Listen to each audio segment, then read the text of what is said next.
ಸುಳ್ಳಾಗ್ತದೆ. ಕಾಂಗ್ರೆಸ್ಸಲ್ಲಿ ಇಲ್ವಾ? 35 ಜನ ಡಿನ್ನರ್ ಮಾಡಿದ್ದು ಯಾವ ಪಾರ್ಟಿಯಲ್ಲಿ? ಬಿ ಜೆ ಪಿಯಲ್ಲಿ ಮಾಡಿದ್ವಾ? New year party. ಅದು ಡೆಪ್ಟಿ ಚೀಫ್ ಮಿನಿಸ್ಟ್ರು ಫಾರಿನ್ ಕಳಿಸ್ಬಿಟ್ಟು ಇಲ್ಲಿ ಯಾರು ಮಾಡಿದ್ರಪ್ಪ? ಯಾಕೆ ಮಾಡಿದರು? ಇನ್ನು ಡೆಪ್ಟಿ ಸಿ ಎಮ್ ಆಗುವಂಥ ದಿನಗಳು ಹತ್ತಿರ ಬರ್ತಾ ಇದೆ ಅಂತೇಳಿ ಮಾಡಿದ್ದಾರೆ. ಸರ್ ಇನ್ನೇನು ಹತ್ರ ಇನ್ನೊಂದು 6 ತಿಂಗಳಲ್ಲಿ ಆಗುವಂಥ ಸ್ಥಿತಿ ಇರೋದ್ರಿಂದ ಒಂದು ಡಿನ್ನರ್ ಪ್ರೋಗ್ರಾಮ್ ಮಾಡಿದ್ದಾರೆ.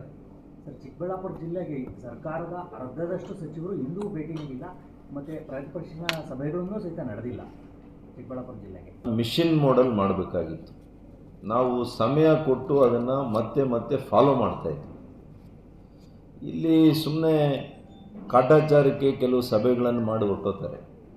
ಅದನ್ನು ಮತ್ತೆ ರಿವ್ಯೂ ಮಾಡಲ್ಲ, ಸಂಬಂಧಪಟ್ಟಂಥ ಅಧಿಕಾರಿಗಳನ್ನ ಕರೆಸಿ ಯಾಕೆ ಆಗ್ತಾ ಇಲ್ಲ ಅಂತ ಕೇಳಲ್ಲ. ಆರೋಗ್ಯ ಸಚಿವರು ಇದ್ರ ಬಗ್ಗೆ ಎಷ್ಟು ಸಭೆಗಳು ಮಾಡೋರೆ ನನಗೆ ಗೊತ್ತಿಲ್ಲ.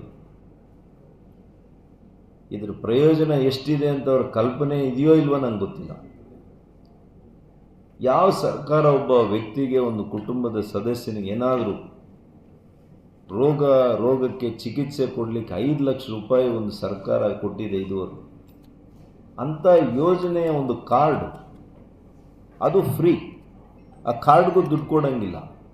ಆ ಕಾರ್ಡನ್ನು ಮಾಡಿಸಿ ಅವ್ರ ಮನೆಗೆ ಕೊಡೋದ್ರಲ್ಲಿ ನಿಮಗೆ ಕೊಡೋಕ್ಕಾಗಲ್ಲ ಅಂದರೆ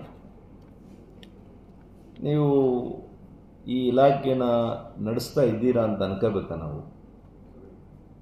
ಇದೇನು ಆಡಳಿತ ಮಾಡುವಂಥ ಪರಿ? ಏನಿದೆ ಅಂಥ ಒಂದು ಬ್ಯುಸಿ ಏನಿದೆ ಇವತ್ತು? ತುರ್ತು ಪರಿಸ್ಥಿತಿ ಇದೆಯಾ? ಆರೋಗ್ಯ ತುರ್ತು ಪರಿಸ್ಥಿತಿ ಇದೆಯಾ? ಏನೂ ಇಲ್ಲ. ಒಂದು ಕಡೆ ಕೋವಿಡ್ ಮೇಂಟೈನ್ ಮಾಡ್ತಾ ಇದ್ವಿ, ಒಂದು ಕಡೆ ಈ ಕಾರ್ಯಕ್ರಮಗಳು ಮಾಡ್ತಾ ಇದ್ವಿ. ಇಂದ್ರಧನುಷ್ 100% ಅಚೀವ್ ಮಾಡಿದ್ವಿ ಯಾವಾಗೂ ಕೂಡ, ಇನ್ ಸ್ಪೈಟ್ ಆಫ್ ಕೋವಿಡ್.